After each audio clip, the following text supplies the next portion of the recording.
Greetings friends, first of all I want to thank you for your support and your interest in the project that I'm engaged in. In this video I will show you how I draw maps for further use in the project to modify the game Close Combat. I'm editing this video for beginners in working with Photoshop. The fact is that I started working in Photoshop myself no more than a month ago, and almost all the basic functions were shown to me by a friend in a burger joint in half an hour. Therefore, if you have your own ideas for modding the game Close Combat and you for their implementation stops the question of how to draw a map, this video is for you. The modding of the game Close Combat is a process divided into stages. In this particular video, only the process of drawing a game map. As I said, I'm new to Photoshop myself, so I immediately ask you to not kick me hard, because to more advanced users of this program, some of my actions, if not all, may seem very noob. And yet, not an unimportant detail. I have not yet gone through the further stage of working with the created maps as a part of the modifications, because some of the solutions shown in this video may turn out to be erroneous in the future or may pop up. There are some flaws, so please keep this in mind too. In general, such a noob video turns out in all respects are warned you, so let's go. It all starts with finding a location suitable for the map. In my case, this is a real-life area that I have scanned on Google Earth. Next, you need to figure out what size your map will be. I do not know how freely you can handle the map size parameter, therefore I have highlighted for myself the main size of the map used in the original Close Combat 5 game. And in choosing the size of the map, I assume that in the game 5 pixels are equal to 1 meter in length.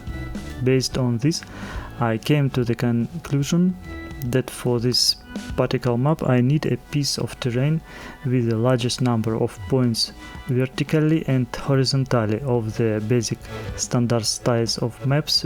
This is 4800 on 4800 or 960 meters in either size. This is exactly the area I framed on Google Earth and took a screenshot. The frame did not fit very smoothly due to enabled terrain mode in Google. We clicked Open Photoshop, clicked a new document.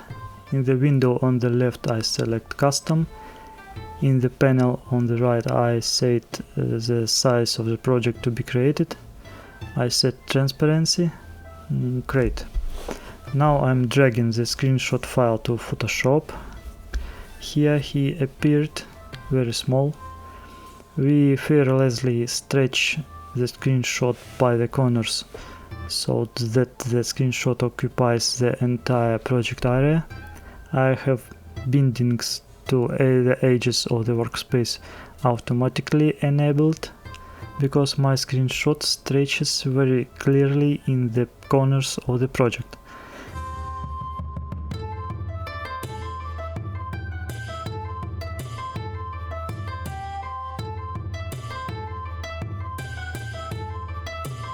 In general, on my map I have selected a section of terrain with the confluence of two mountain rivers and a fairly large gentle elevation at the top of the map.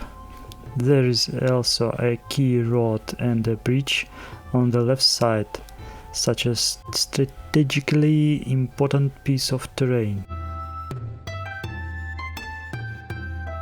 Before I forget, in this menu I choose the way to convert images when they are changed in Photoshop. Everyone advises setting a B-cubic, but for some reason when comparing it turned out that the nearest neighbor is the most suitable for my project. I don't know why this is so, but objects with this transformation method get the clearest when they are scaled.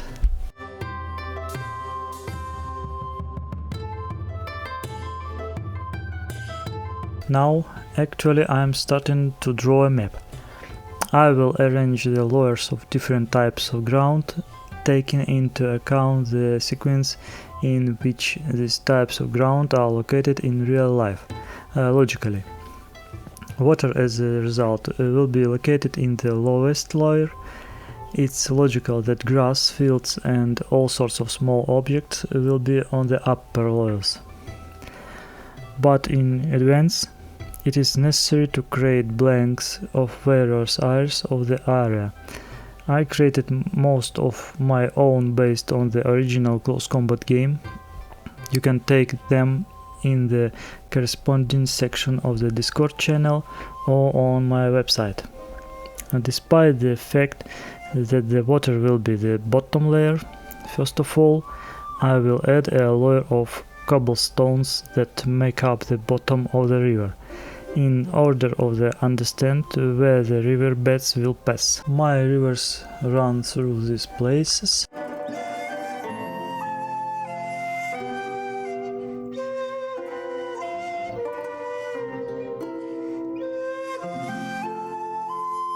Select the layer, pinch the left alt and pull the layer in the right direction. The layer is being copied. Now we can select more and copy it again. The layer of cobblestones in the riverbed is my original texture, obtained using a quadcopter from a similar location in the region for which the map is being created. This is how I line all the places that are the riverbed. You cannot focus on the boundaries of fragments specifically with this layer. There are very small pebbles that articulate perfectly without the seam effect, in the sense that it is there, but it turns out it is not visible at all.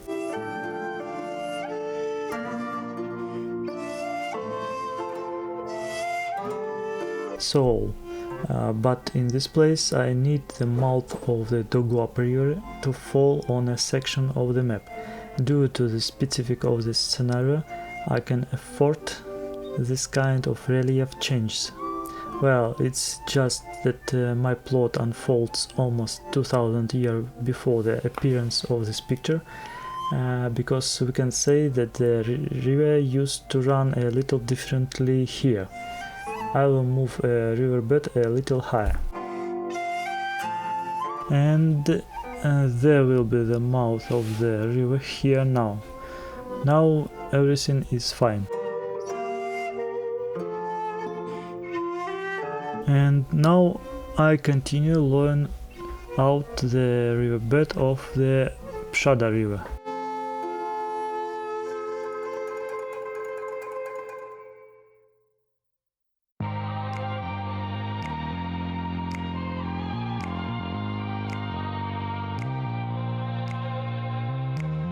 Here the channel is planned. I'm correcting it a little.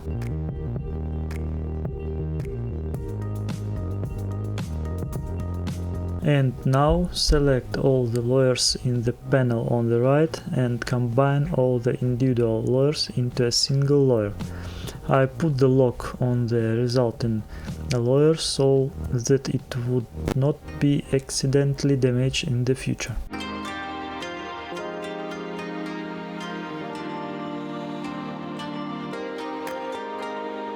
Now I add a layer of water, exactly the same sequence of actions.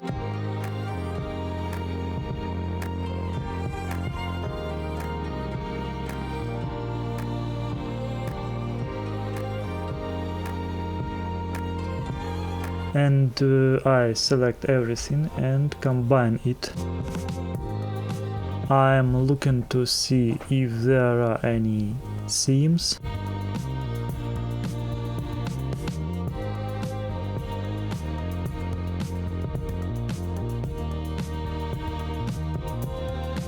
Now I will add a layer of the shore, litter it with branches and soil.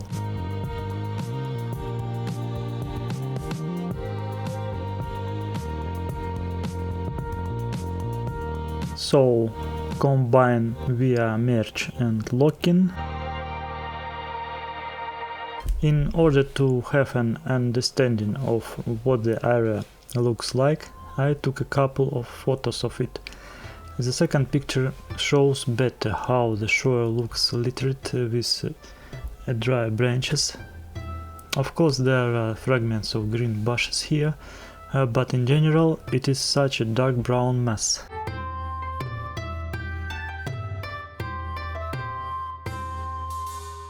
There is an unpleasant repeatability of the texture of these fragments, but then everything will be cut out and this will not be noticeable.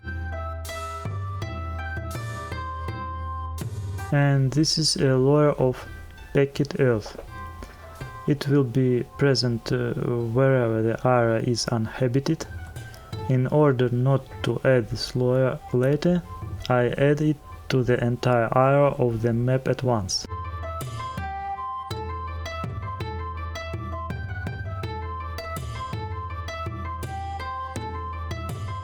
Now I will add the layer called puddles. I will add it to the corner for now, for use it later.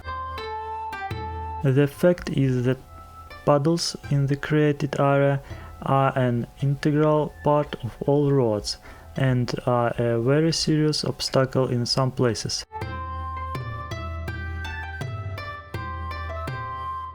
And now I will add a layer of dry natural earth. I also add it to the entire area of the map, because this layer will be everywhere.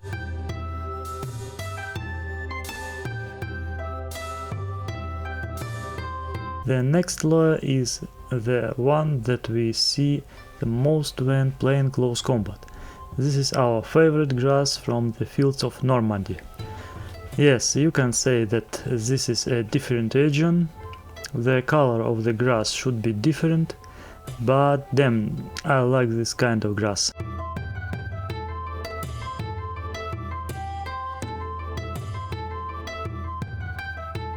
The next step is to mark the terrain layer with the territory of the forest. It is the same grass, slightly shaded with brown layers of fallen leaves.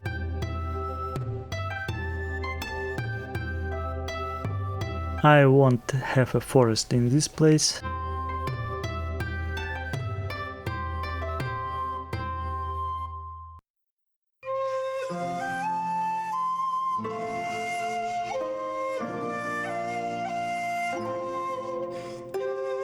But this layer needs to be worked on to smooth out the seams. To do this, I select the stamp tool, select its diameter, put a brush with a blur, select a copy of fragment with the left alt and draw it right along the seams, along the joints.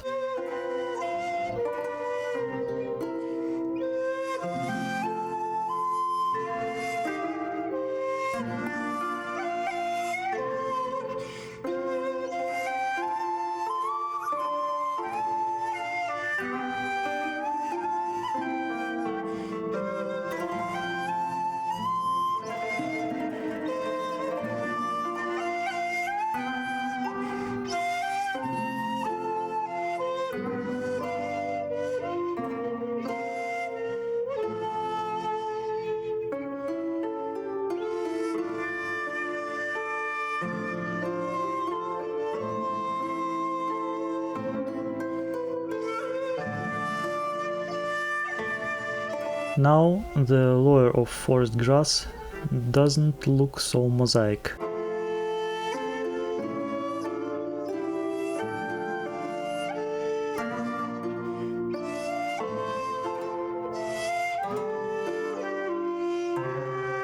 Now it's time to create a detailed riverbed. To do this, I turn off the visibility of all layers except the cobblestones on the bottom and the lawyer with the screenshot, which I will use as a reference. I lower the transparency of the reference layer and switch to the pebble layer. I do not forget to put locks on those layers that I do not work with. I choose a simple brush. I already have the clear type. I adjust its diameter so that it would be possible to simply give the correct contour to the riverbed, and I start simply giving the riverbed a basic contour, roughly following the outlines on the reference.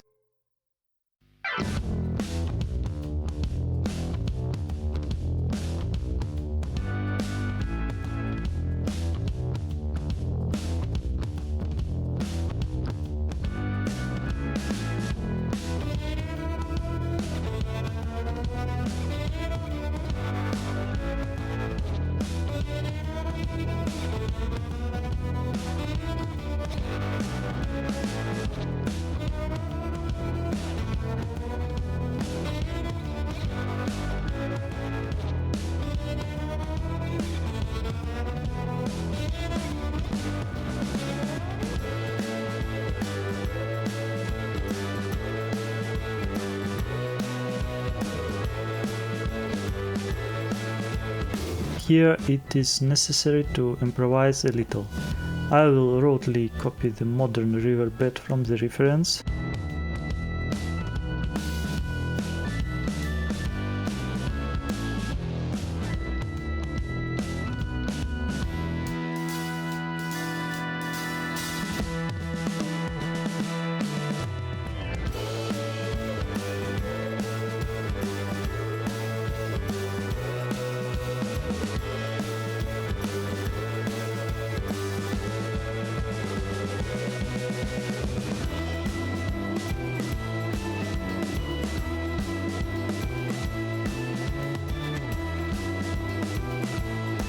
But with the mouth of the Doguap River I need to tinker a little, because I immediately want to set the correct bend of the mouth.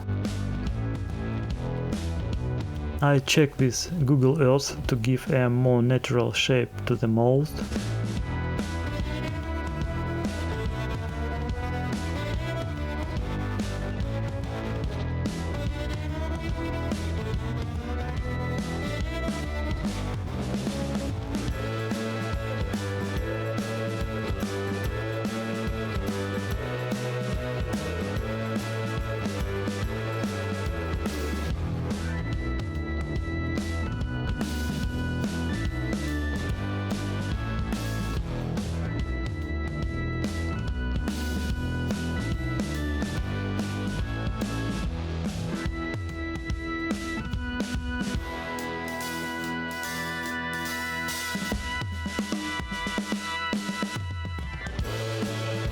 Here I have crowns hanging over the riverbed, so I leave them. Now I am removing the remnants of the lawyer.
I'm moving the river layer to the right place, and now I'm removing a layer of trampled soil from the riverbed.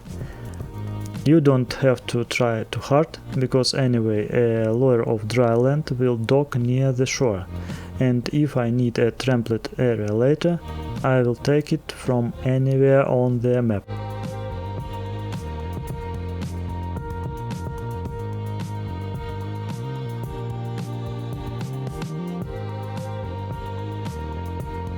I'm going to take care of a layer of dry earth now.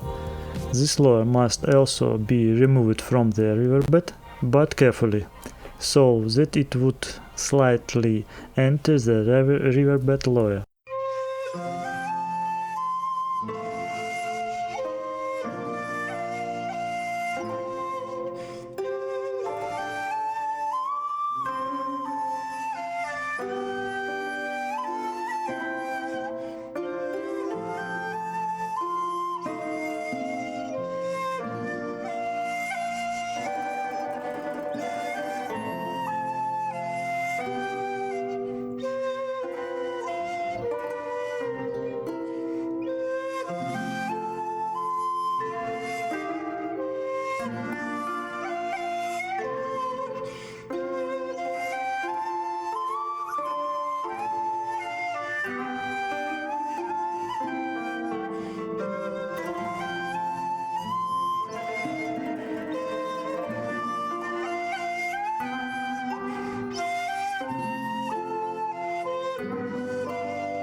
Now it is necessary to clean up the remnants of dry soil in the riverbed a little. To do this, it's the best to enable the river layer, because light areas of the soil are clearly visible on its background.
And now I'm going to make the banks littered with branches. In the same way, it's necessary to carefully draw the banks in those places where the bank is steep and steep. I leave less space for this layer.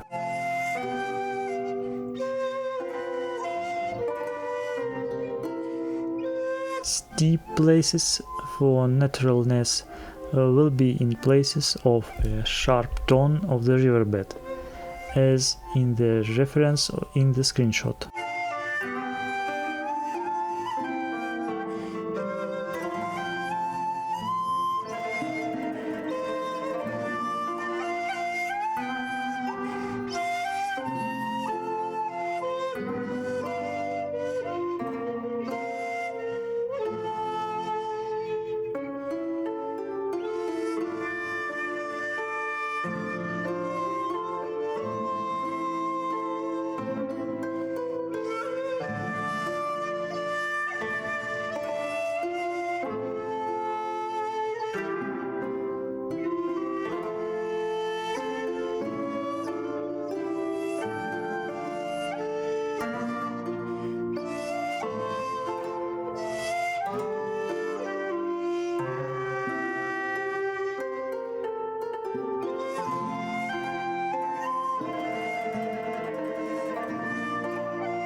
I am looking at what happened with the texture of the river.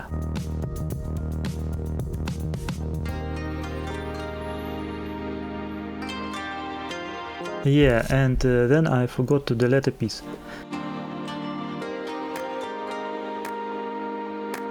And now we need to take a thinner brush and outline some part of the shore.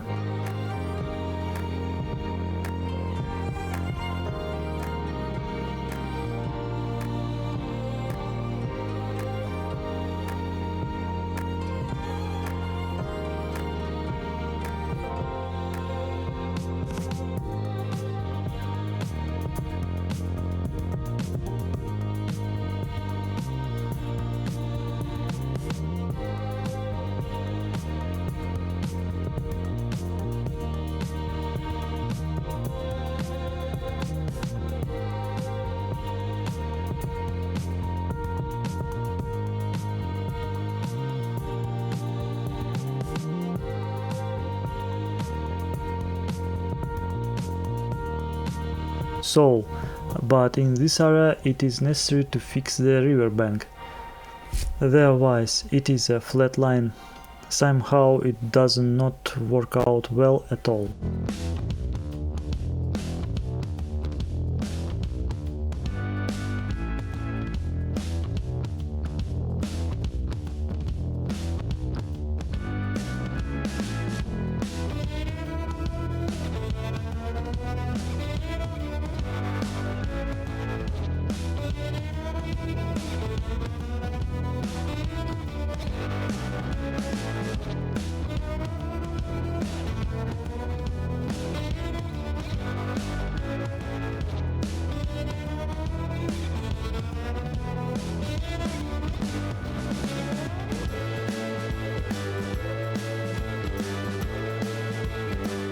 Now I will turn off the lower of the river and see how the coast turned out in general.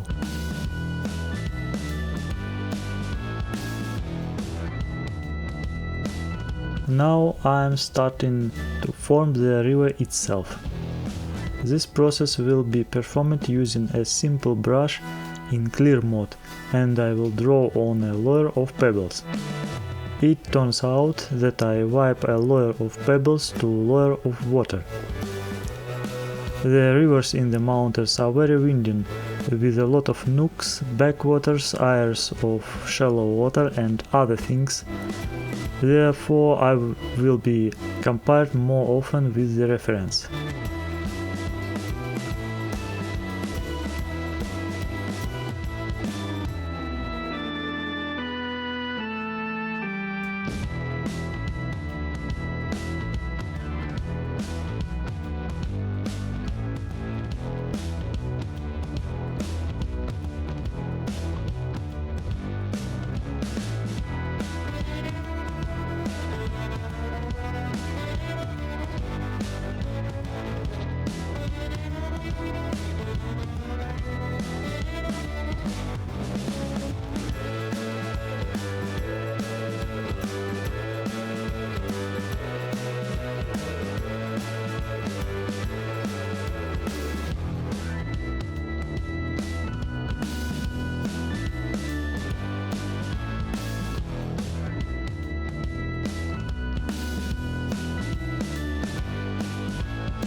When drawing the river in this way, I keep in mind that the water flows from top to bottom of the map, and after the next bend, a shoal is formed on the opposite side from the soil washed out of the bend.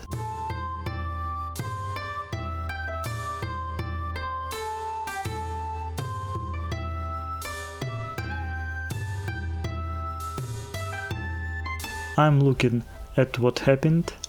Well, now we need to work with the brush again to create more detailed bends of the river.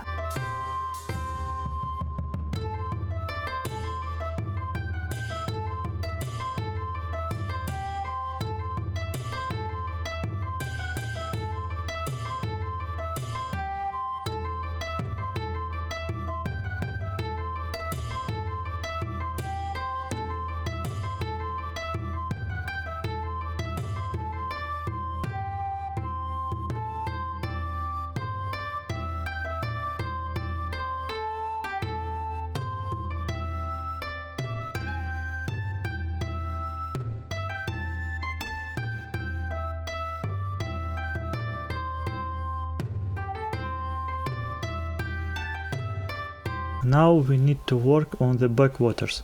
Backwaters are often formed near steep opposite shores, and in general in arbitrary places. The main thing is not to overdo it, so that the river doesn't look like cheese with holes.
In some places you need to create shoals inside the river itself. For this I use a stamp with different levels of transparency.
So we need to work with the Daguap River in terms of its width. It's much narrower, therefore we need to narrow it a little with the stamp tool.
Now you need to decorate the mouth of the Daguap with a kind of small delta, a shoal.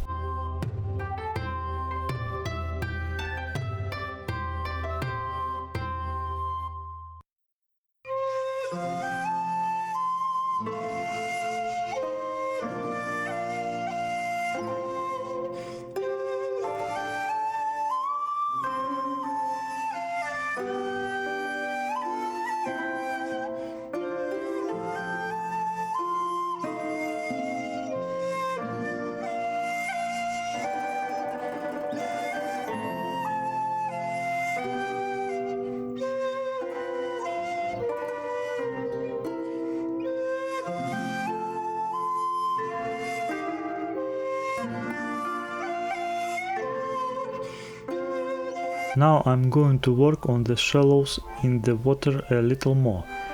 In fact, the river is very shallow and it cannot be a solid blue ribbon. In some places such rivers can generally go under the pebbles.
And in some places there are places where an SUV can go underwater up to the roof itself. So at this stage I am going to draw just such places of dip. These places must be on the steep banks of the river and in other places in any order.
Now I need to walk along the contours of the river again.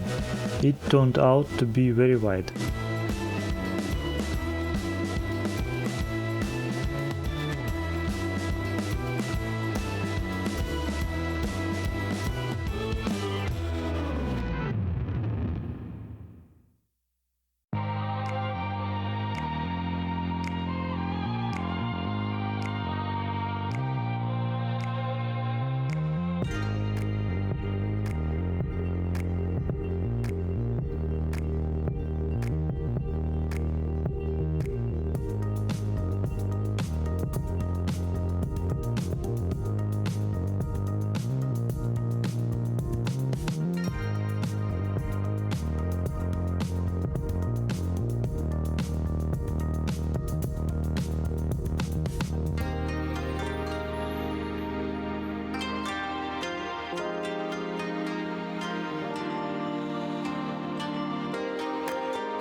Now I'm slightly adjusting the steepness of the shores, taking into account of the reference.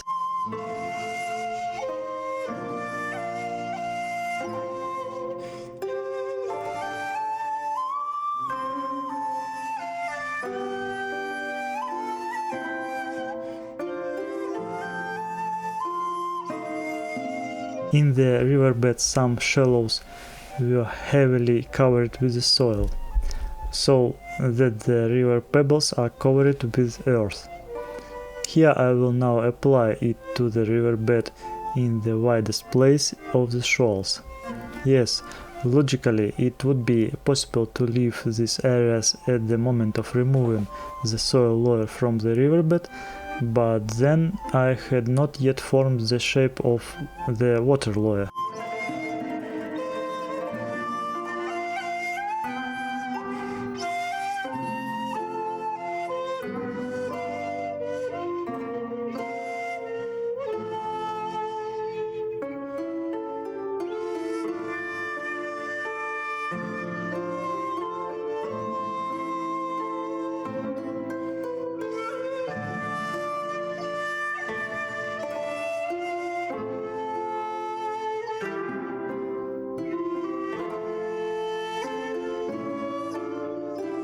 Now I'm just going to outline the resulting shoals a little bit.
I move on the next stage.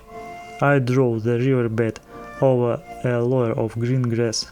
First I remove the grass from the riverbed and then I add sections so that there is a narrow and pale strip of dry land between the grass and a layer of dry branches.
I apply grass to the places of shoals.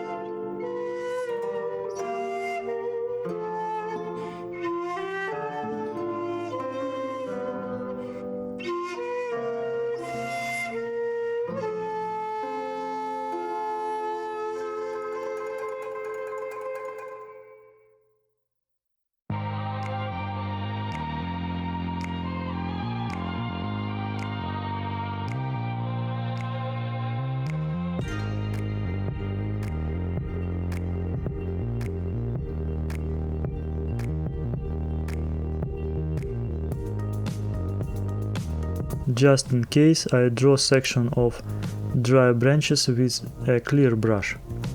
This is just in case.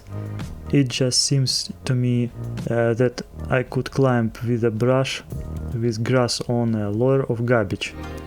As you can see, in some places I do it for a reason.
Now I need to draw a layer of forest grass. It can be drawn not as clearly as the previous layer because the layer is located above the grass layer and fits well with it at the junction.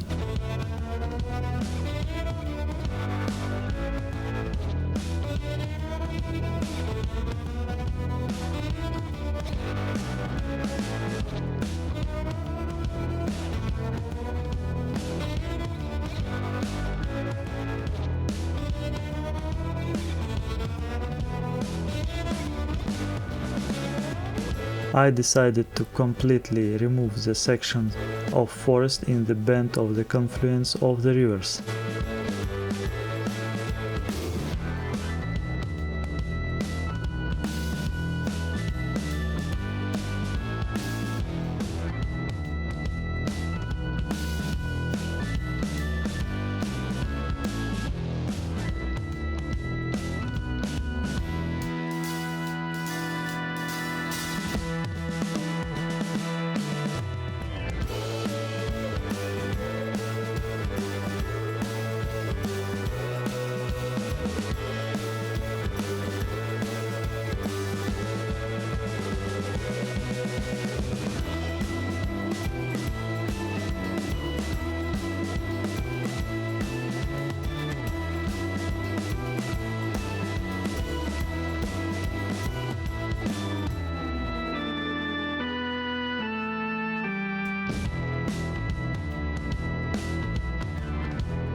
To refine the riverbed, it is necessary to add concentration of large stones.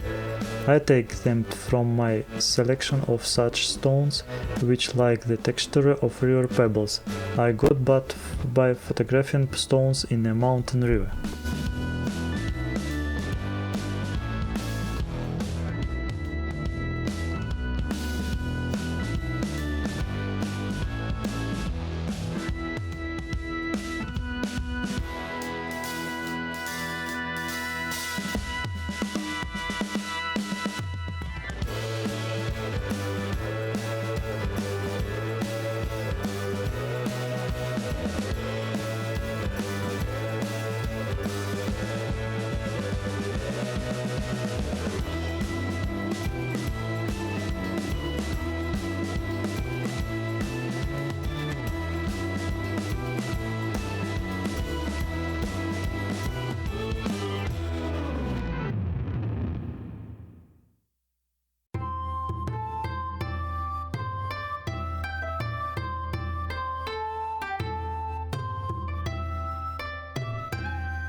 Now I select all the added stones and combine them into a single layer. Now I want to determine the location of the old road on this map.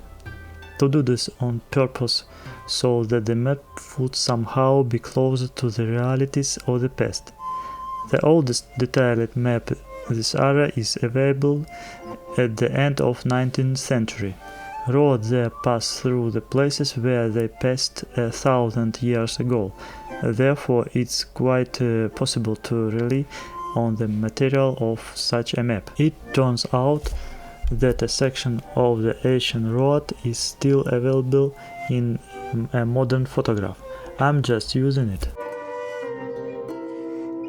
And I will lay the road from the bottom of the map over the border of the forest. I have several road width standards. For simple country roads I use a width of 20 pixels.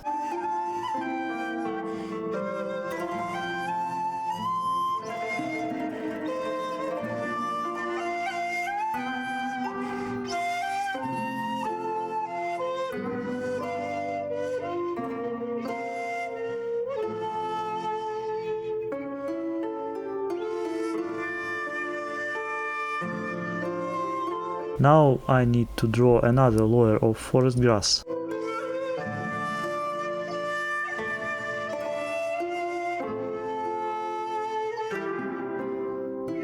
I am guiding the road according to its ancient location.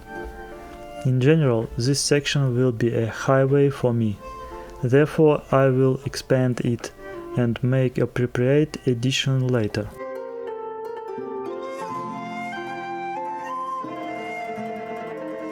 There is a bend in the road in this place, probably a small ravine there.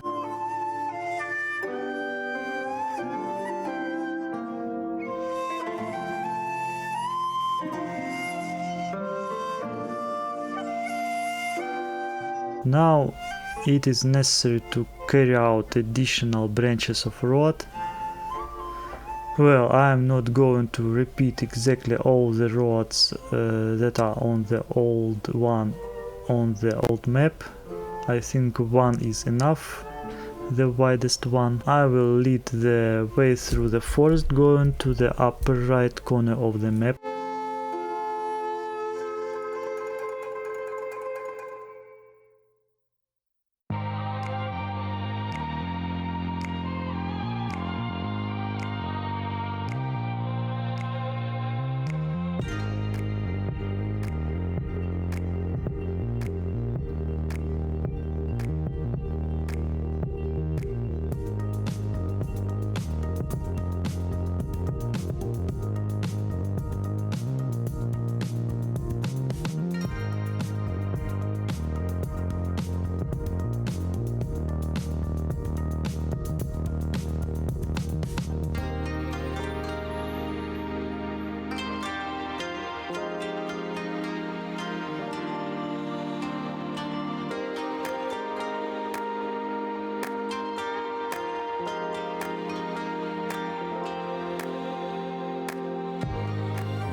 I will make the road that runs through the river ford in accordance with the approach to reality.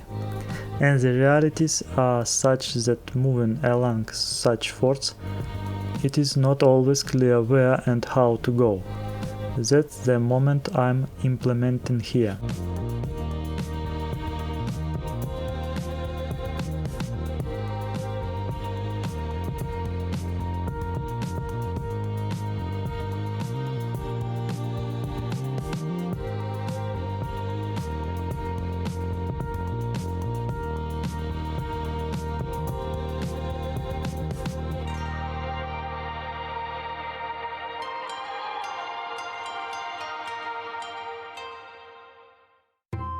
In this part of the map, the foot of the hill is located in the center of the map. My road will run just along the contour of the foot of this hill, as if running along the smoothest section.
In the lower right corner of the map, I have an important strategic object located on the plot. It is necessary to stretch its own separate road to it.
It is necessary to diversify the road network a little with details, in the form of branches and parallel paths.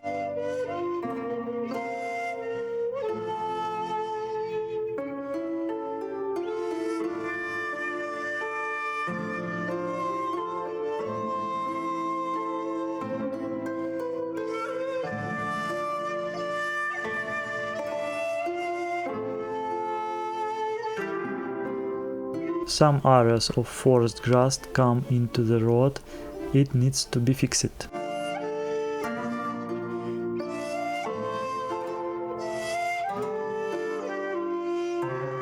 I will begin to refine the road network with details.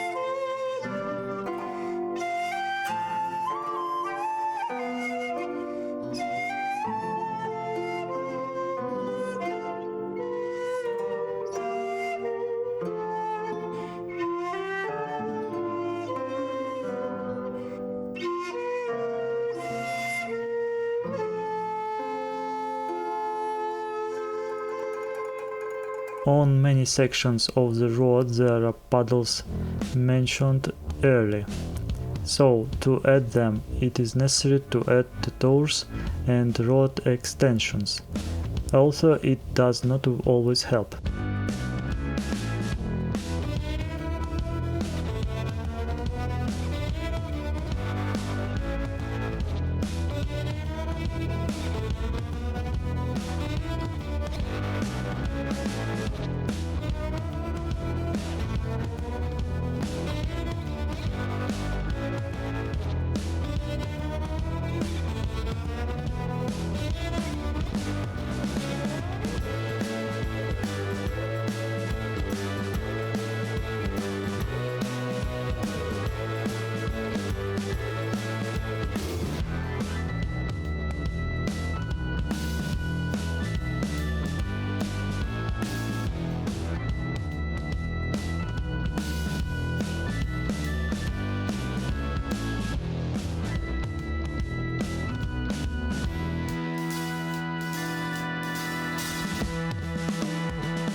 Solely for the visual effect of diversity, it is necessary to dilute the monotonous green grass somewhat.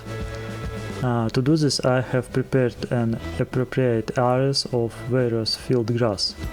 Along with this, I will also add rare outputs of wild limestone. Let's start with the grass. I just add a layer with a set of grass, take the stamp tool and start painting over various areas of the area.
When grass is added to one area of the map, I take the lasso tool, select an area with a set of fields, right click on the layer and select cut.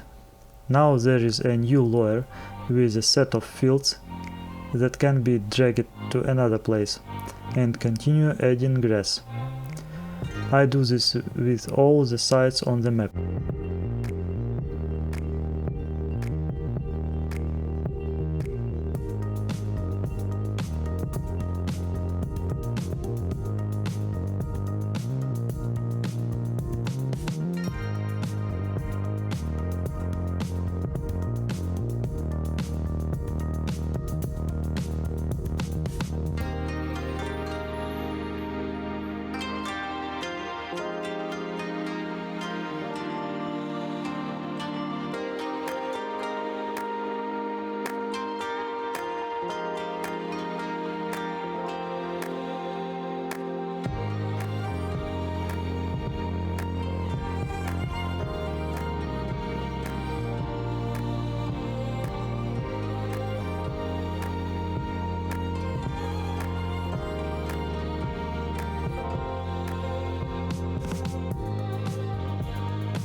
I combine different layers of grass into one, and then I combine the resultant layer with a layer of ordinary grass.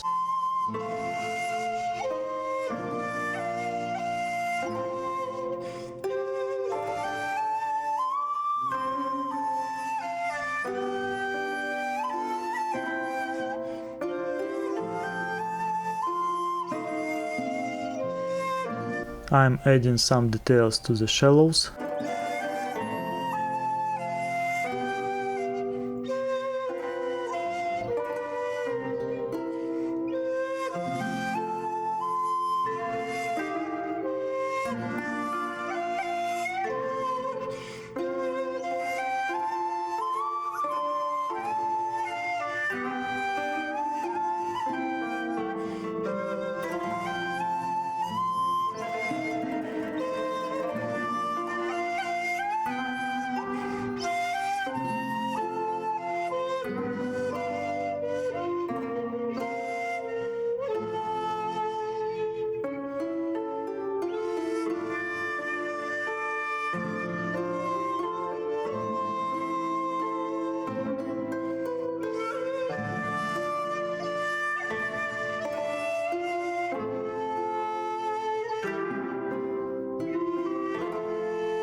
After the grass, it's time to add wild stones outlets. I collect these stones on the original Normandy maps of Close Combat. They seemed very cute to me.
After adding the stones, I outlined them a little.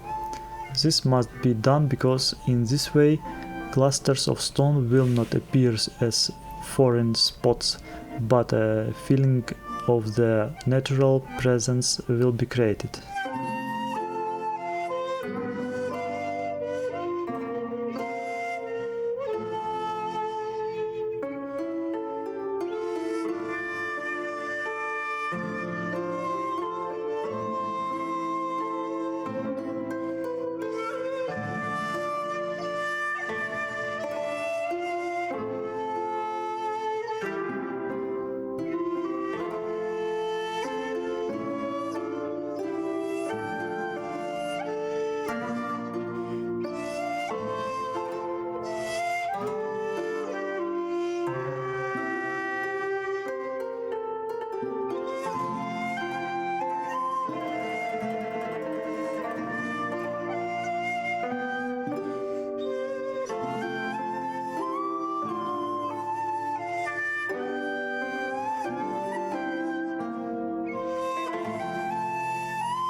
That's it. I'm done with the soils. Now we need to move on to the small details of the map. First of all, I have the ubiquitous hazelnut orchards. This is a regional feature of the district that cannot be avoided even in modern times. These are the gardens I have, rows of bushes of which are arranged in a semicircle just suitable for location at the tip of the slope.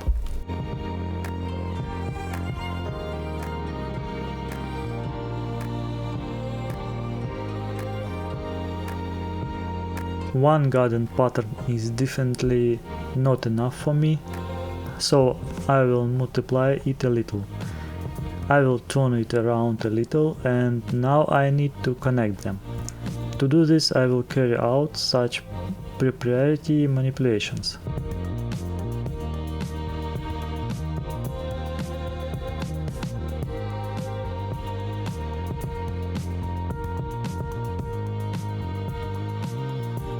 Now we need to refine the connection a little.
I do the same with the right side.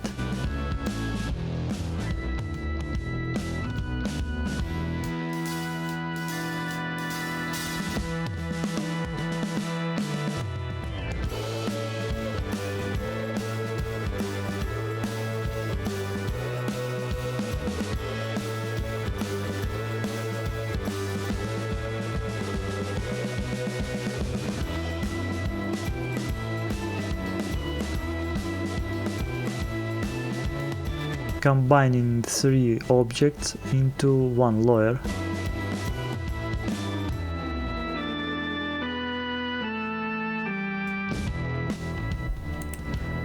Now we need to arrange the garden so that it follows the contour of the slope. Perhaps it should be placed here.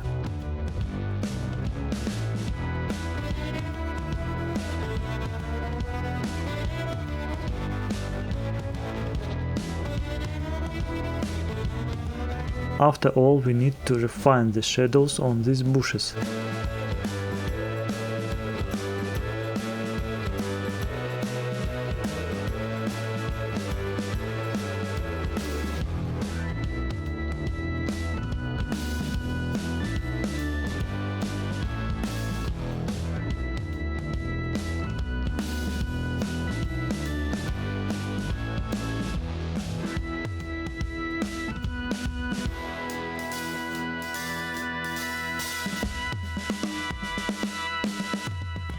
I have a set of trails, but they're straight, so I will draw the trail now as well as the roads.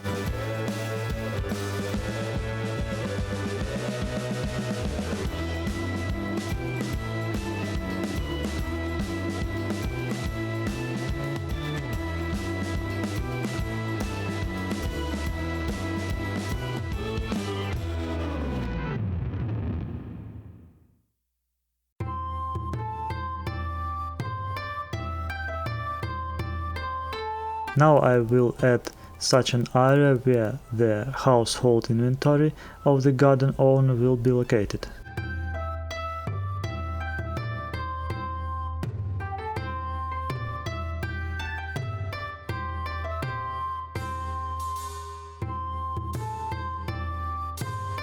Now we need to add another garden. Probably it will be along the road down the map.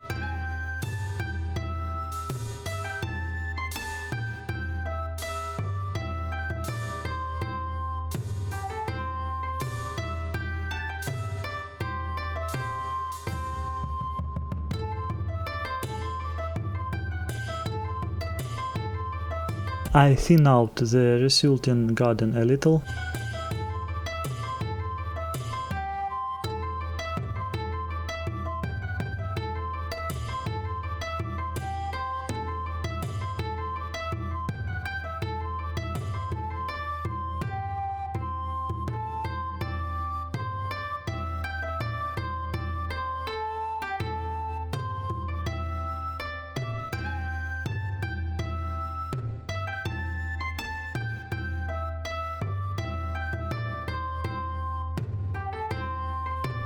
I will continue the resulting garden with the stamp tool.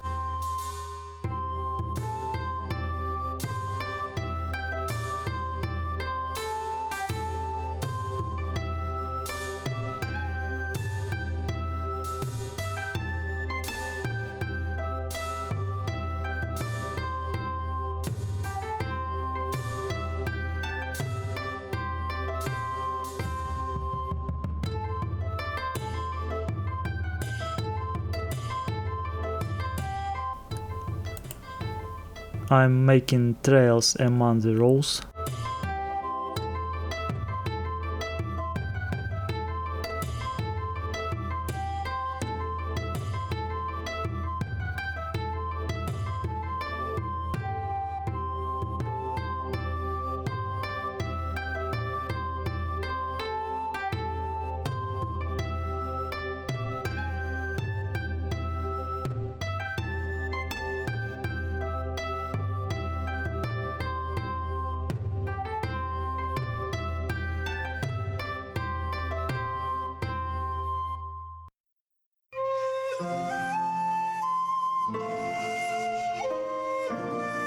I think it is necessary to build a somewhat narrow road and a utility site on this side.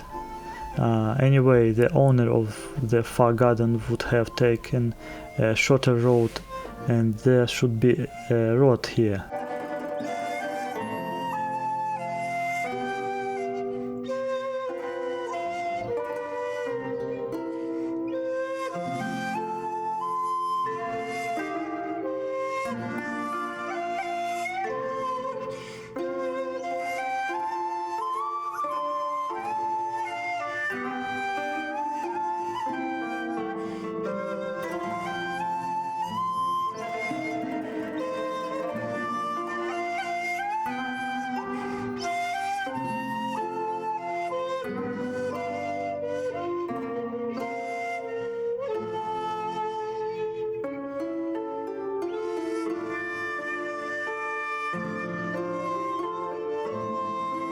The hazelnut gardens are finished. We need to move on the next stage, the fields. First, I will take a look at how the fields are located on the ground in reality. It turns out that I will have fields here. I am inserting a set with fields cut from the original game. We need to find the right ones.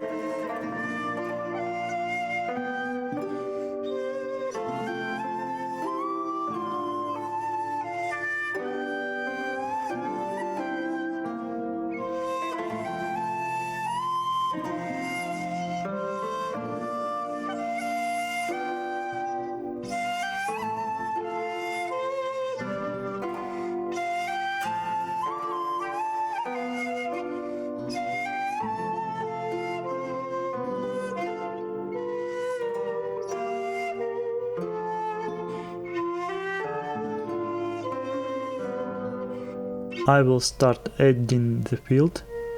Everything is exactly the same, stamped.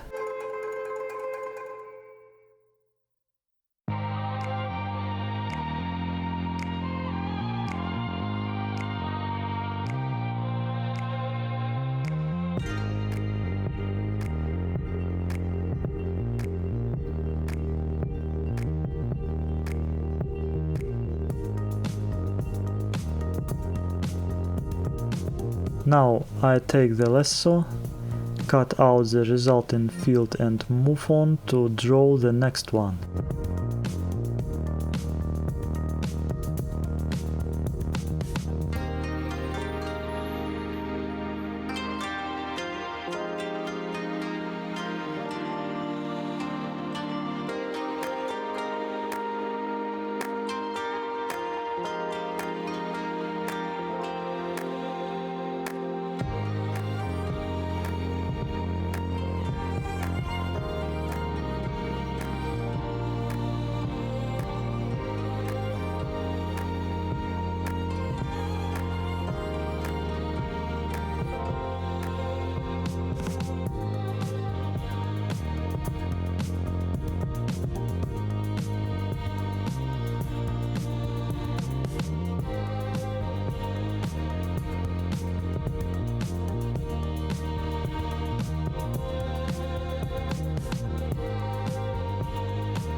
Now there is another field in another place.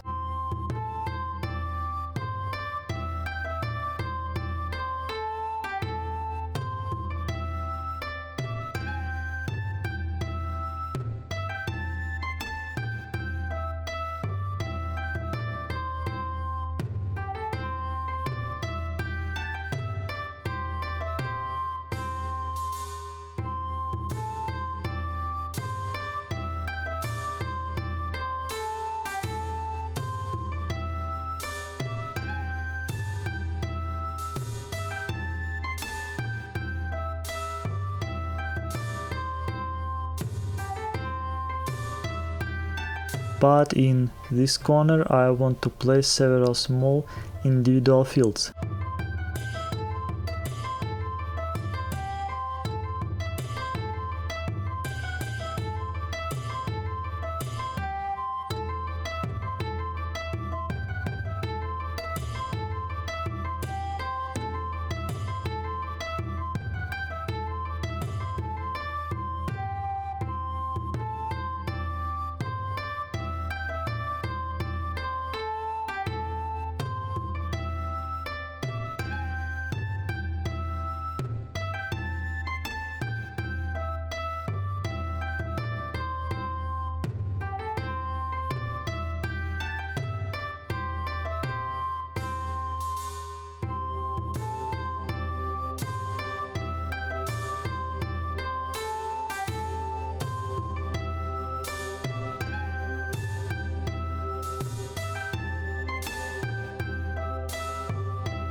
From now on, we need to clean up the resulting fields.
You know, I made a little mistake here. I think the fields on the slope of the hill should be placed along. Therefore, I will quickly redo everything now.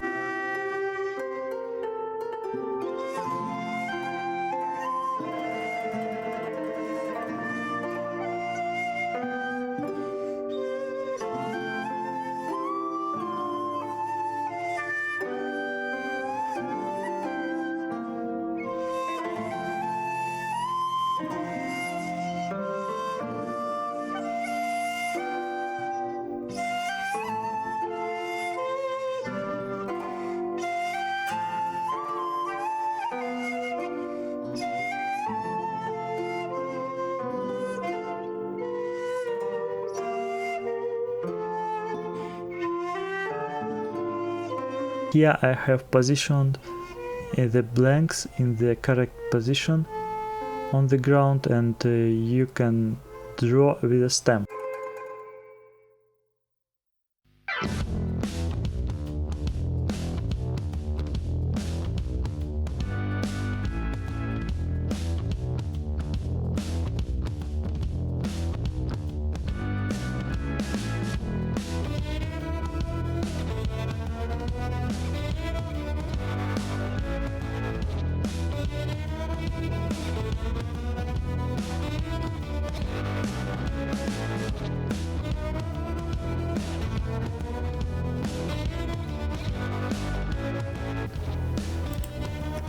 Now we need to go through the contours of the field with a cleaning brush again.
And also it is necessary to emphasize the geometry of the field located on the slope.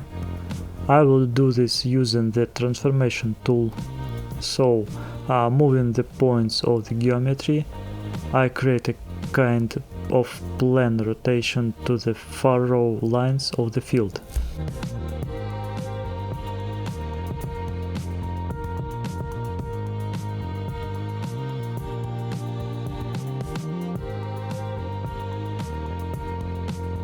I apply the same manipulation to the rest of the fields.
I will combine the layers of the gardens. We need to refine that angular field a little bit.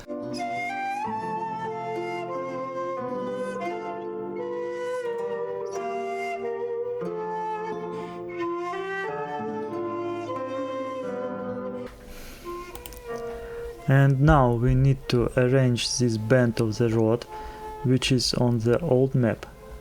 Because such a bend could not have been formed just like that, there was most likely a small ravine. I have a set of the original ravine from the close combat, so I will add it here.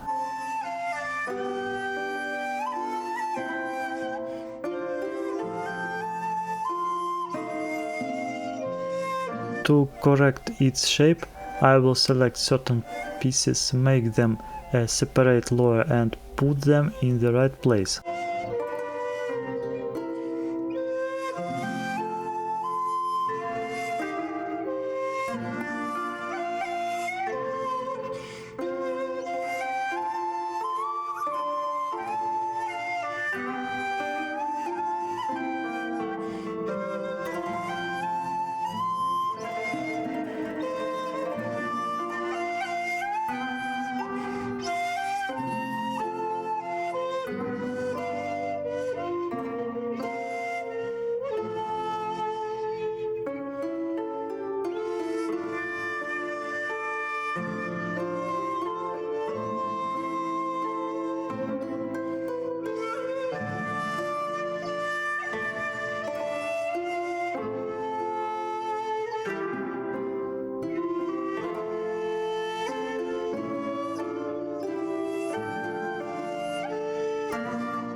Now it is necessary to introduce this ravine more into the area.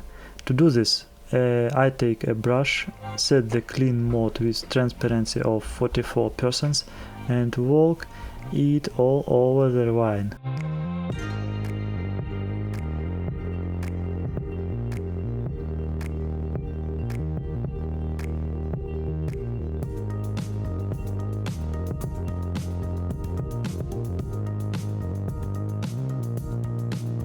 Next, I transform the geometry of the ravine as if guiding it along the slope more flexibly.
At the end of the work on the ravine, it is necessary to apply shadows.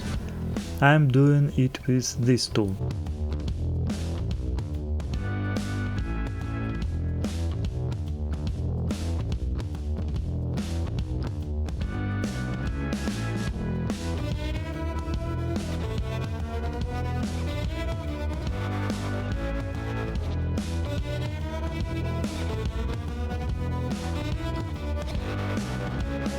I will move on to the small details of the map. There are ancient dolmens monuments in the region, the presence of which cannot be ignored.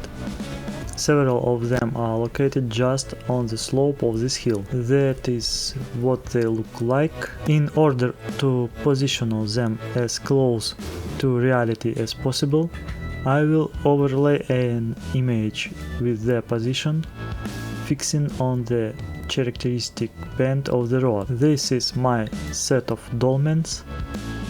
I add it, I arrange it.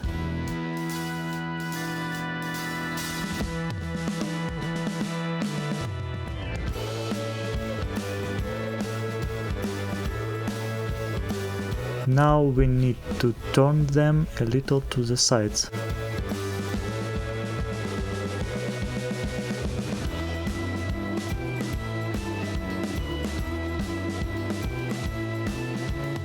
According to the plan, a postal station is located on the map.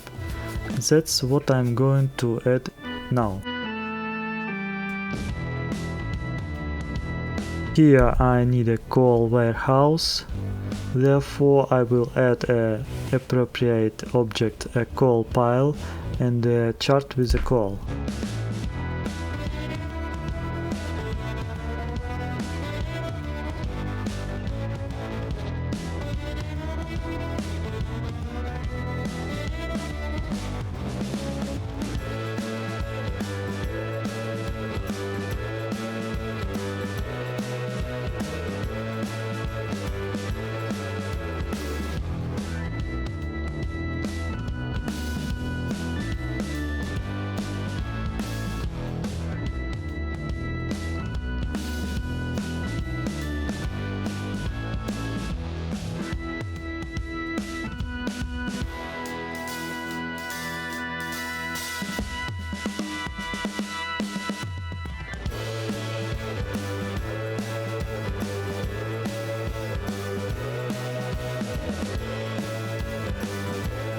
Here I will add a pad of walking replacement horses.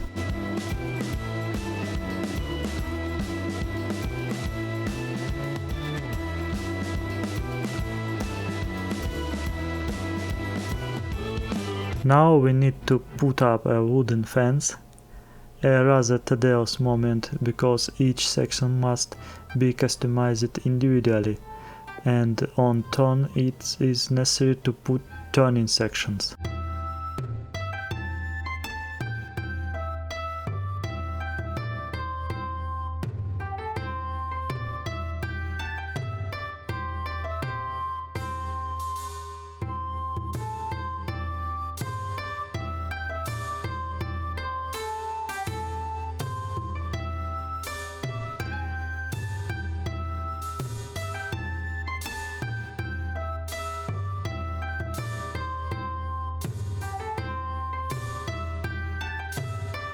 To indicate the status of an important road, it is necessary to place road posts on one of the road sides after a certain distance.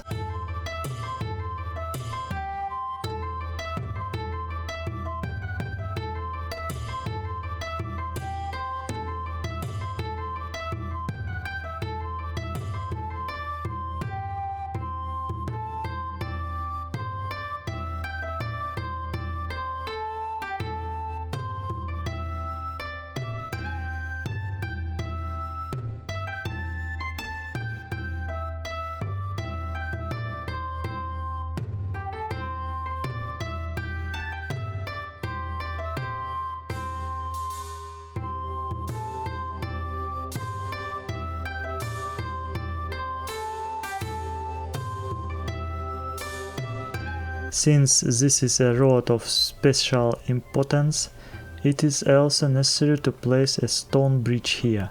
I am using one of the original bridges taken from Normandy again. And now we need to find the right one.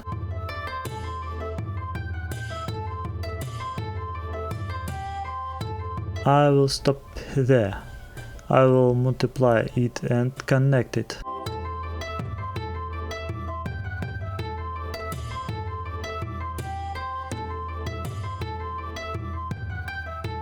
Now I want to put a layer of paving stones on the bridge and the entrance to it.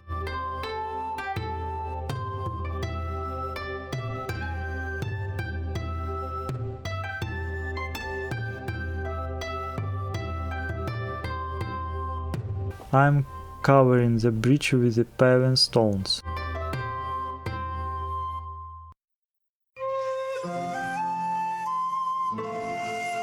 I also want to lay this intersection with paving stones to emphasize the importance of some branches of the road.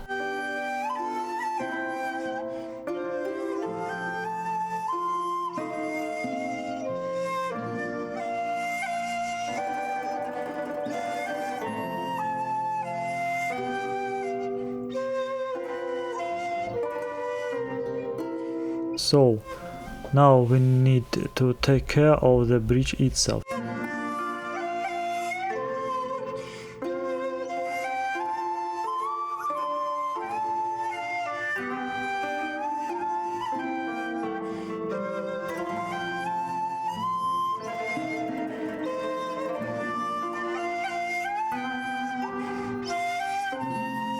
Also, the paving stones must be laid at the post station and the intersection of the Ravine road.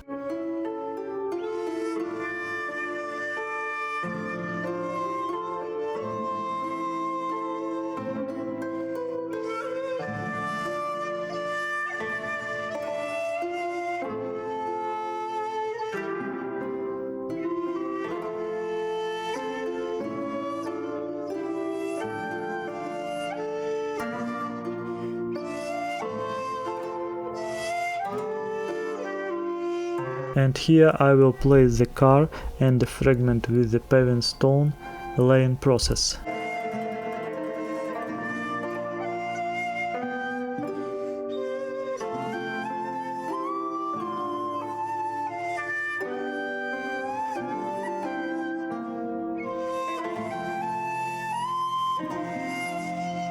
It's time to create fragments of compacted soil.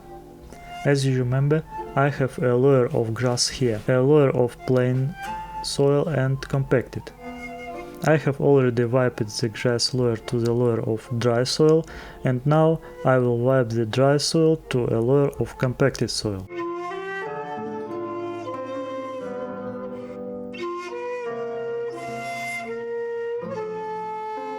To do this, I use a rotary brush that imitates the track of a car. Car tracks, I mostly have it on the main highway, because on other roads people mostly use a horse-drawn chart, which leaves a solid trail.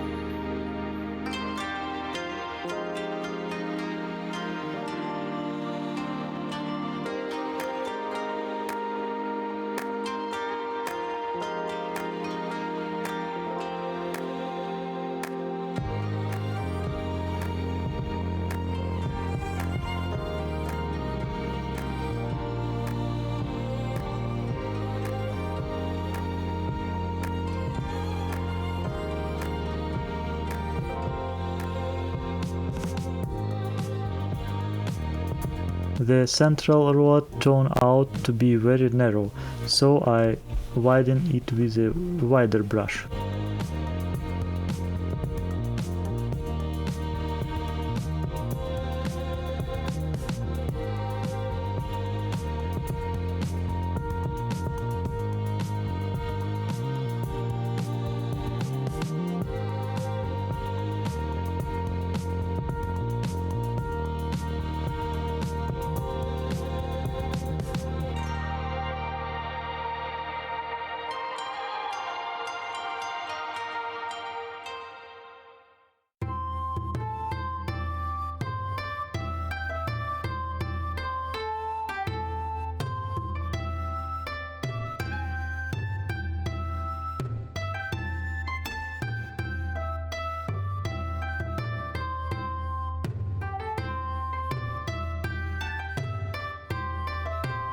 Now I will draw more tire tracks of the car.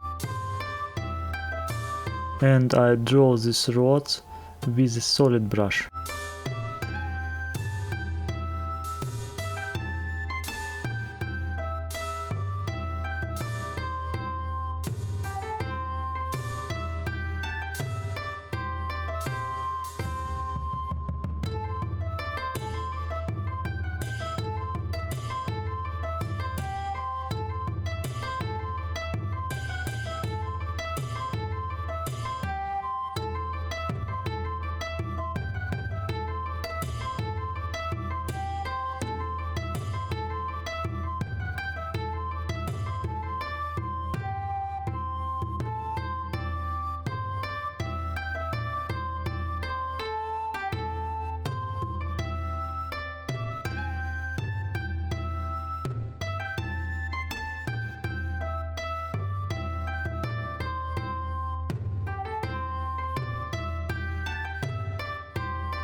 You will need to mark the road along the riverbed. I do it so that the road is barely visible, as it exists in reality.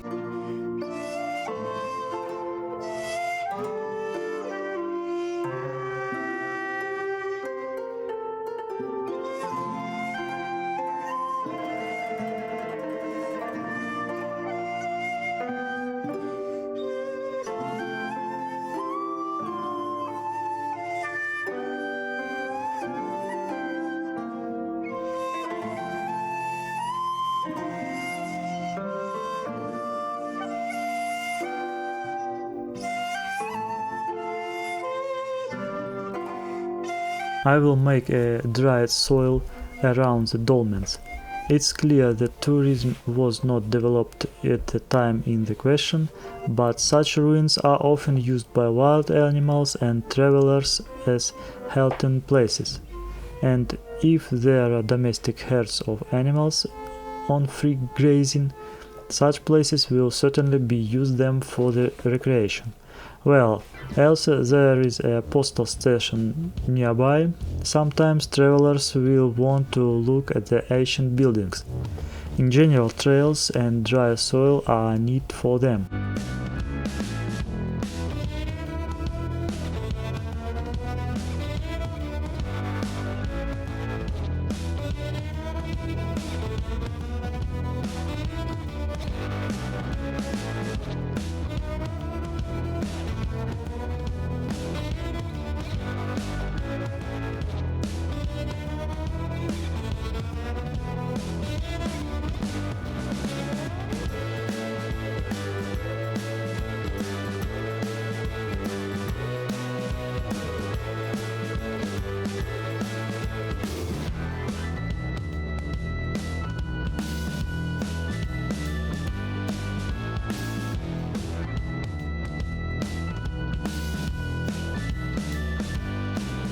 It is necessary to finalize the entrance to the bridge a little.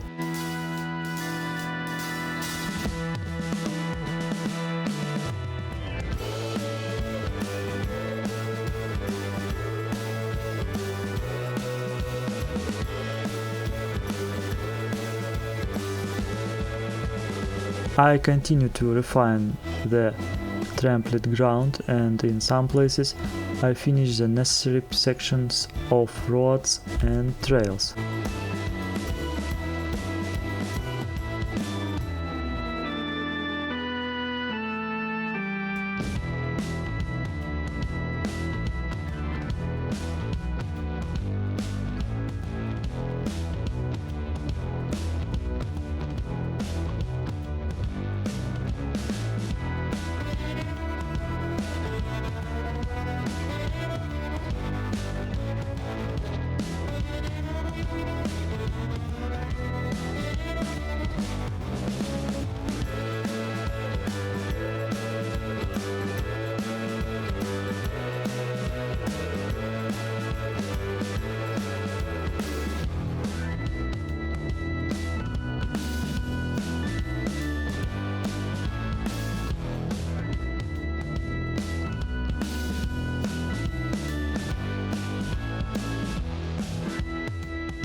And now, remember, I placed a fragment of the puddle texture. His time has come. There will be two types of puddles.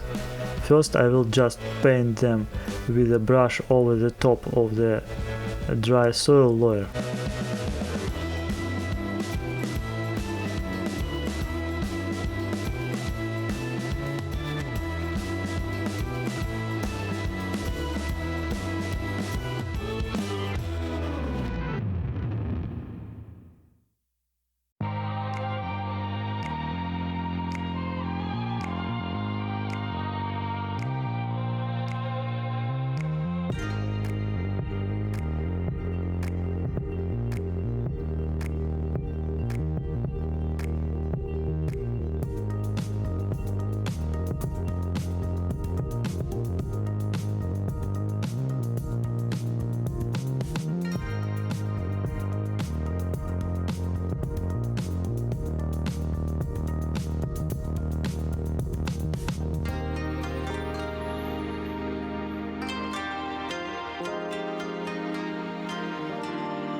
Here I will have especially large puddles, like whole seas.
From now on, I will draw the second type of puddles, those that form in the roots of the rods.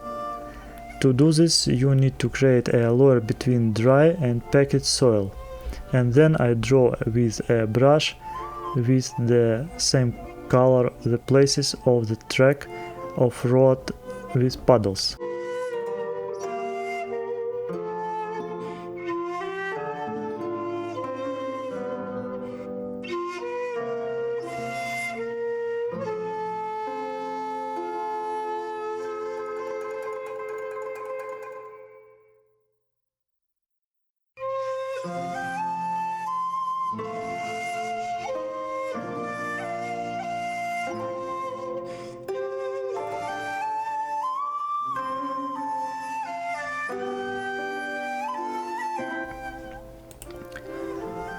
It's over with puddles, so I am moving on to decorating with small objects of the main locations.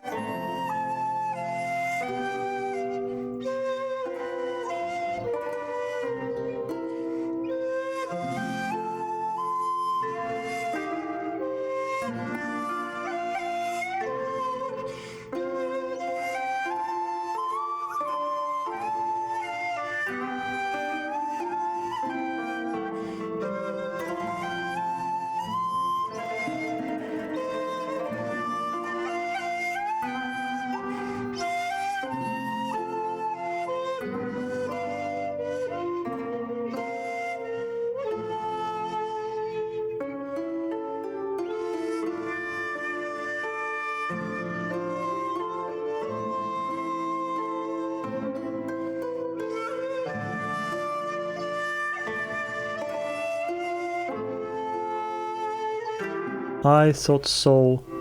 On a particularly important highway, the intersections of ravines should be fortified.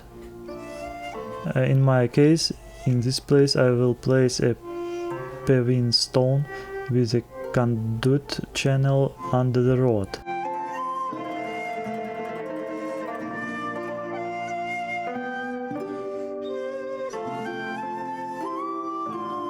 After putting down the paving stones, I pollute it a little with traces of dirty tires.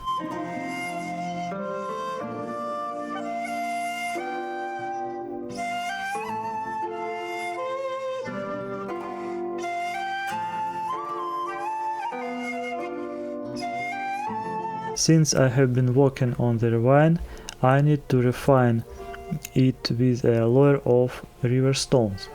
I will just take them and draw them with a stamp.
Now I will place the second strategic object on the map, a light beacon. This is such a tower with an outbuildings next to it.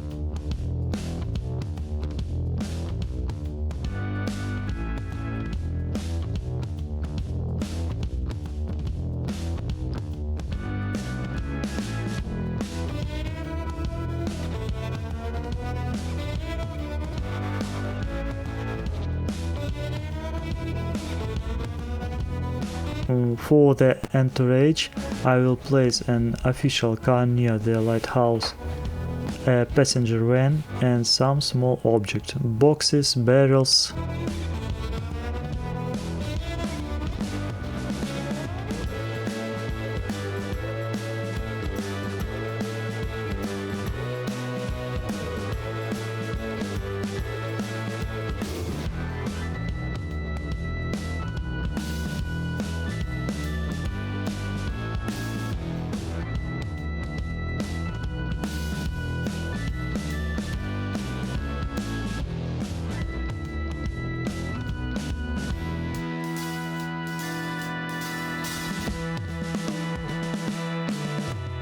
Now I will create a worn out effect on the paving stones of the bridge. Because the layer of paving stones is located above all, I will wipe it with a brush with transparency.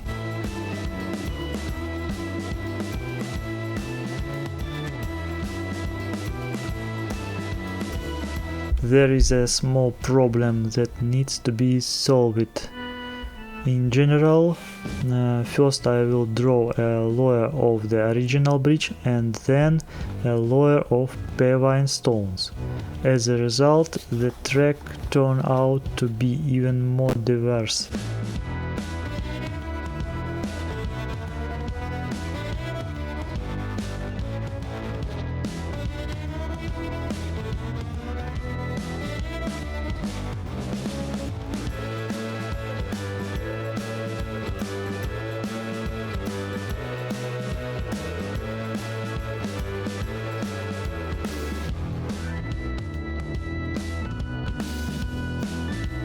I will do the same on the paving stones layer of the postal station.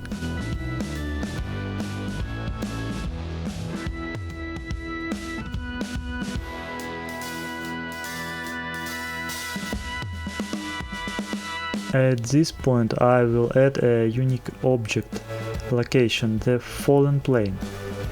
I will place it on this special's middle.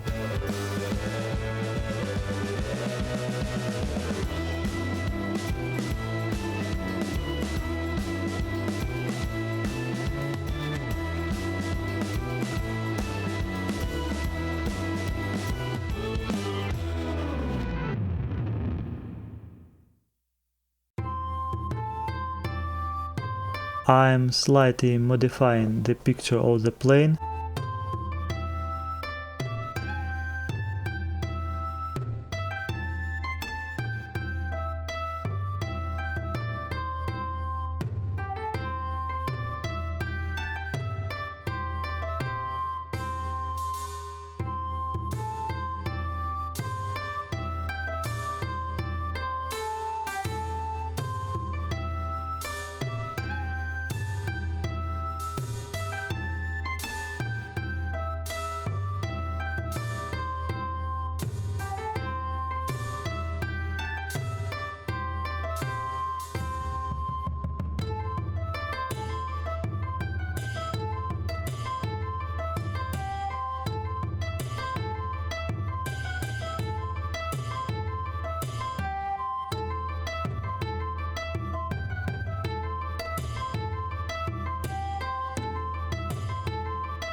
Now we need to move on to the small details of the river and meadows.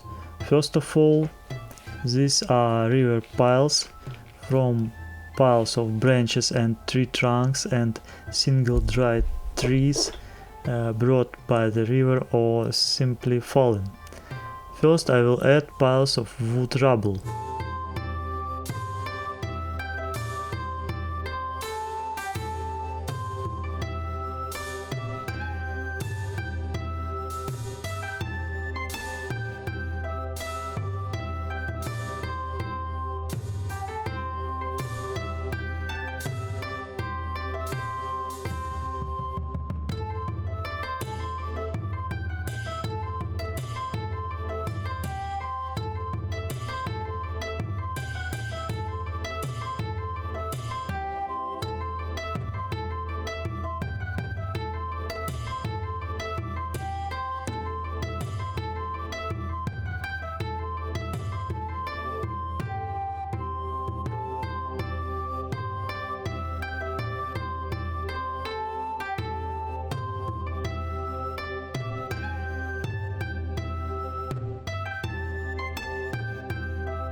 After adding the rubble, I turn to the fallen single tree trunks.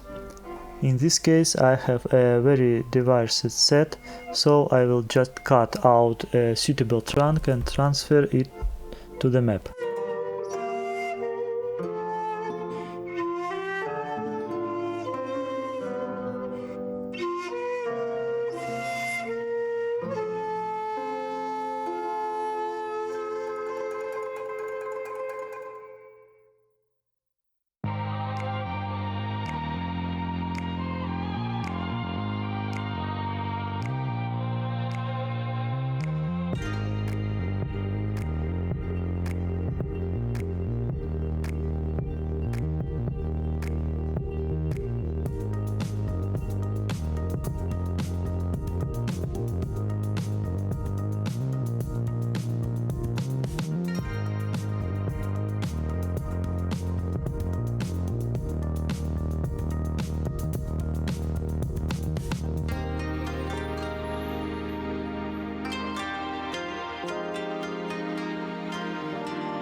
I will add small household items, buildings near the fields.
To add a realistic look, you need to paint over the trails a little.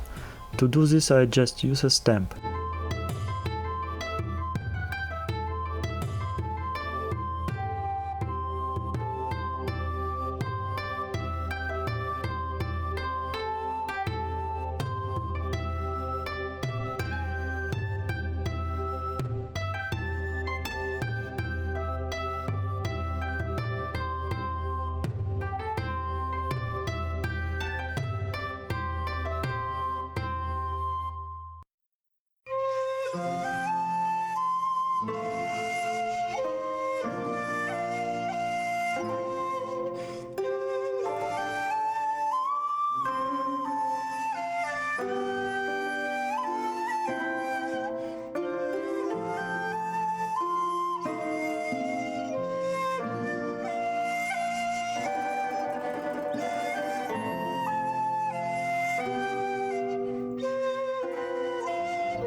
I combine via merge all small objects of the same type into the appropriate layers.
Now I will add small bushes to the ground. This is my set of various bushes. I will draw them with a stamp. As I draw, I will cut out the drawn layer and shift the set of bushes to the area not drawn. And thus I cover the entire map with bushes. By adding bushes of this type, I do not forget that there will also be slightly larger bushes which are located mainly above the roads and individual tree crowns. And as I draw another large area of the map, I cut out the drawn layer and combine it with the next one of the same.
As a result, this is the kind of map with bushes.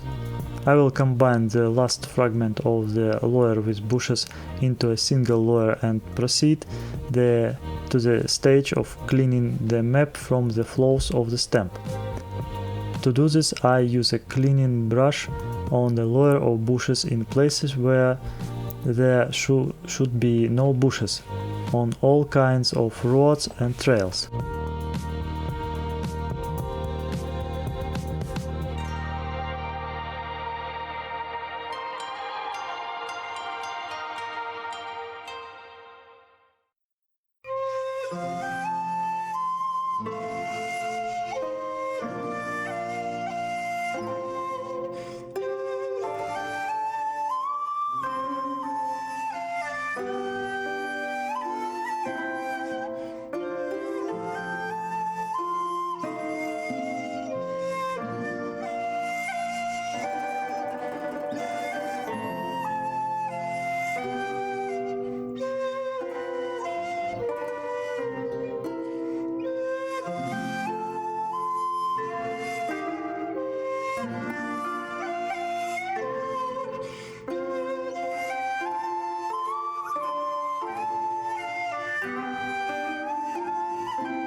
Now there is another stage of cleaning, but even to me it seems that this stage is not very necessary, but it is better to do it. The fact is that when I drew with the stamp, a lot of bushes turned out to be they were not completely drawn, or the stamp only drew shadows from them. So in order to make the bushes on the map clearer and more accurate, I will remove such semi-ghostly bushes and their shadows.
During the cleaning process, it seemed to me that a small apiary was missing in this place on the map.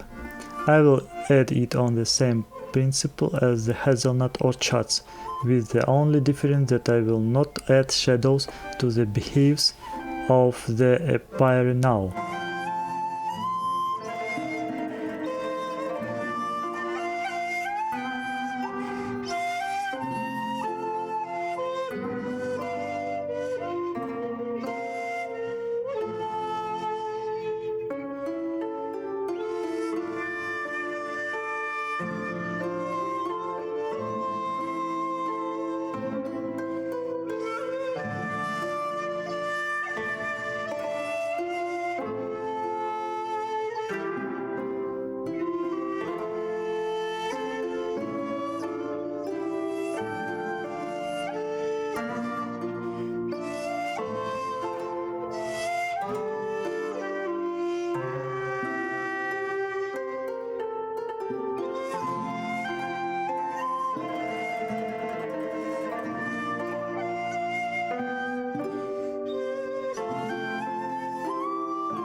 Now it's time to add larger bushes that will be located above the roads.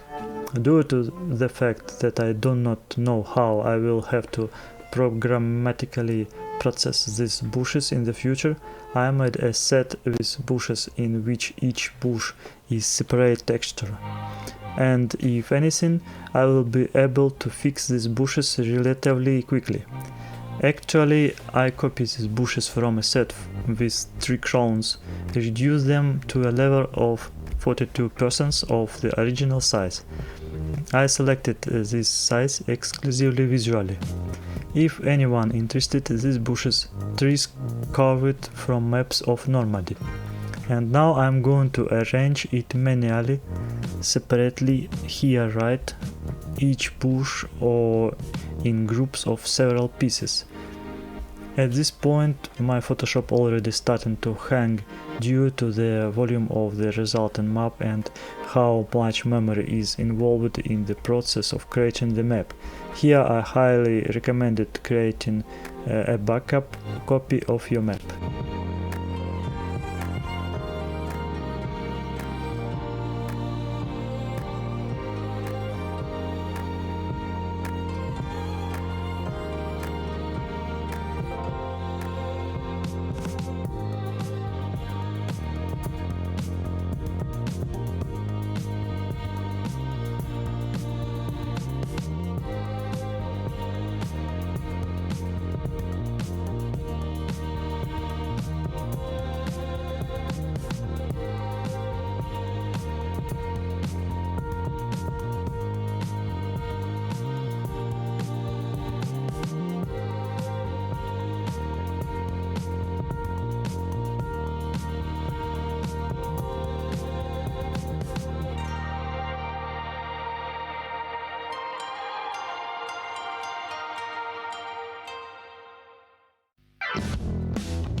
Since my crown sets consisted of separate images, when they are added, textures are added to folders, and now I need to combine all the bushes into a single layer, for which I first pull these bushes out of folders into a single folder and then combine them into a single layer.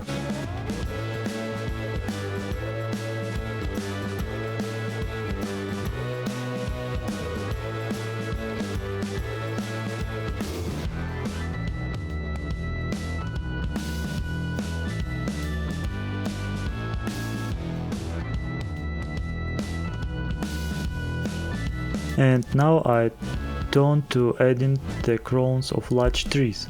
In general, the process is exactly the same as with bushes, with the only difference that you do not need to reduce the size of the crowns, and in order to avoid the appearance of repeatability of the forest being created, I shift the crowns in any order and use the addition of different set options.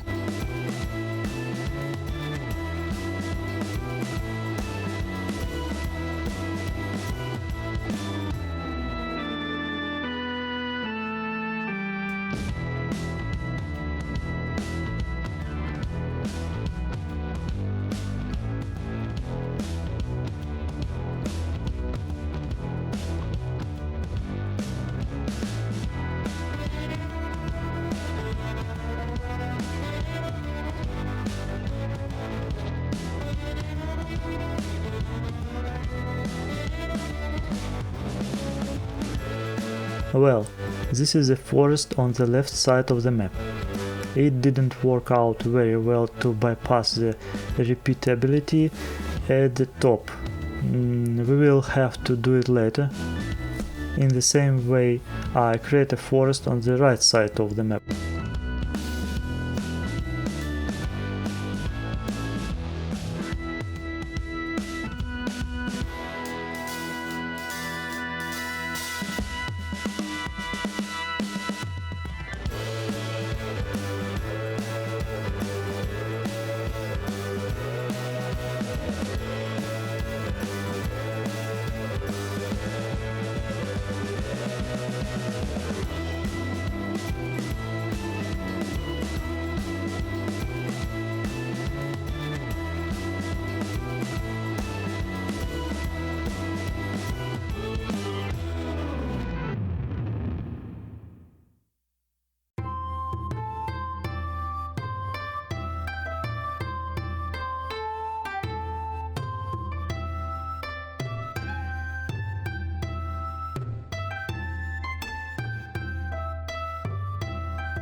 After creating a forest, I add a few individual trees or group of them to the map. Specifically on the cape at the confluence of the rivers, I need to create a secluded grove of local tribes. Therefore, I will add here some of the most accurate crowns.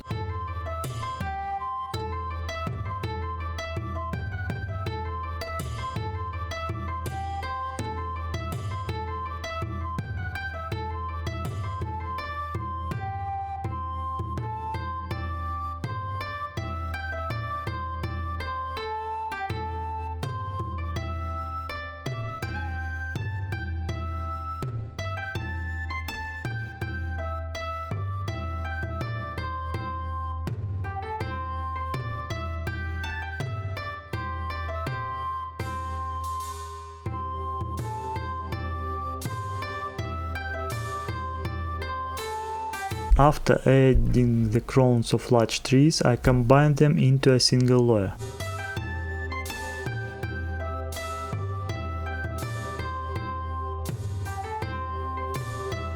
The next step in creating a map is to add the shadows of objects to the surface of the map.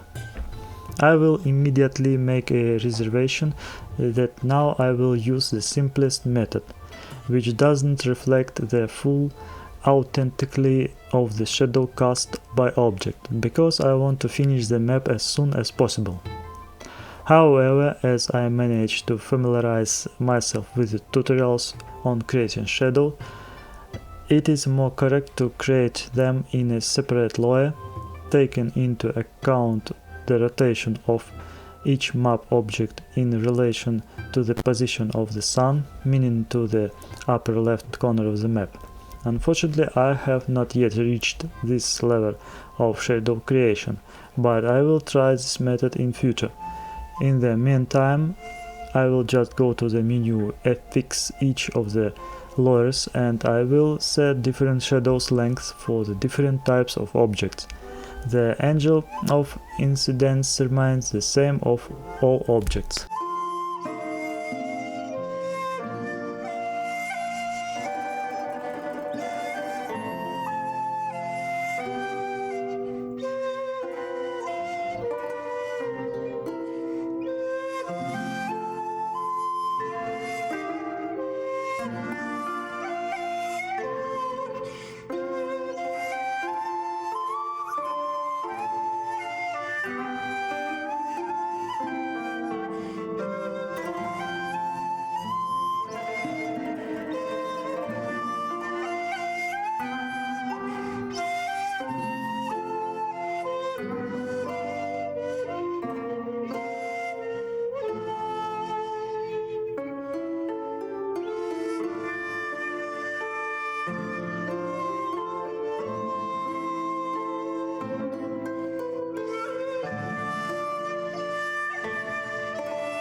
In the previous step I added shadows to the object, and now I need to add these shadows that are cast by the terrain itself. To do this I will create a new layer, call it global shadow.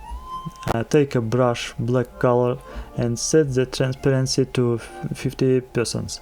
I will start with the shadows cast by the river banks. Where the most shaded areas are, I swipe with brush 2 times. In some places I use a brush of a smaller thickness.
Now I will walk in the shadow along the steep and rather high right bank of the river.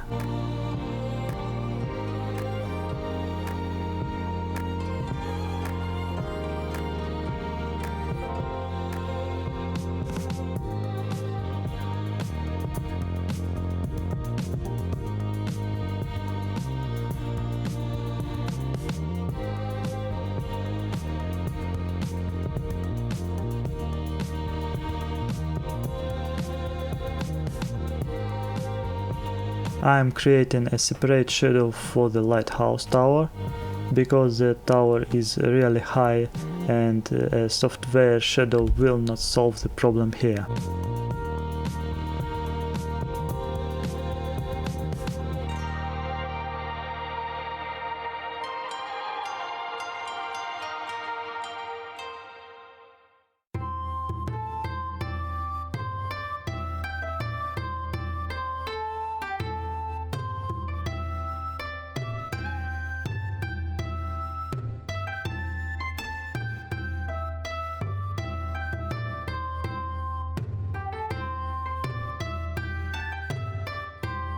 Now I need to display the shadows of a large gently sloping hill in the central part.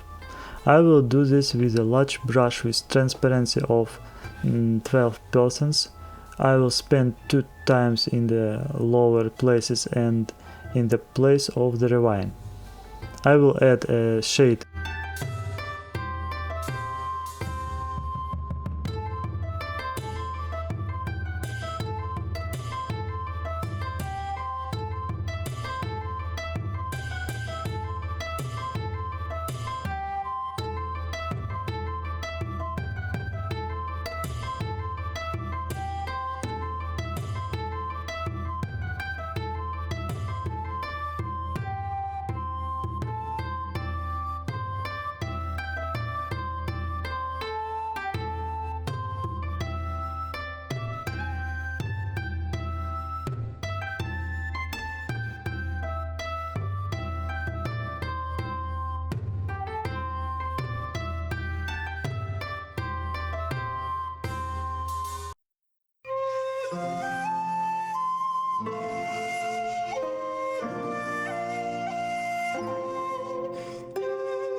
I will add a shade to the place in the sacred grove, so that place would look like a small promontory.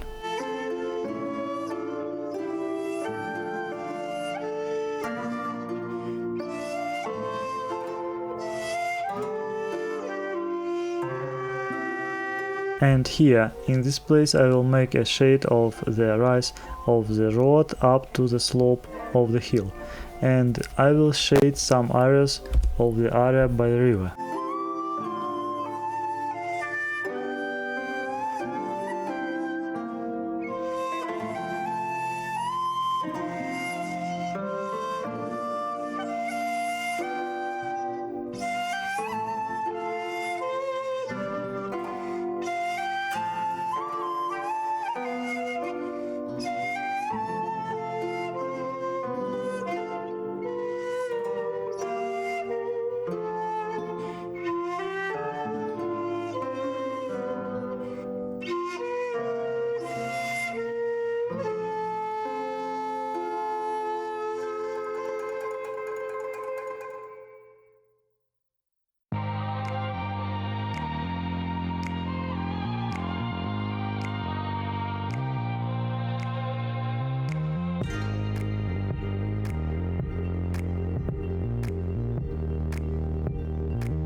Well, the process of drawing the map is completed.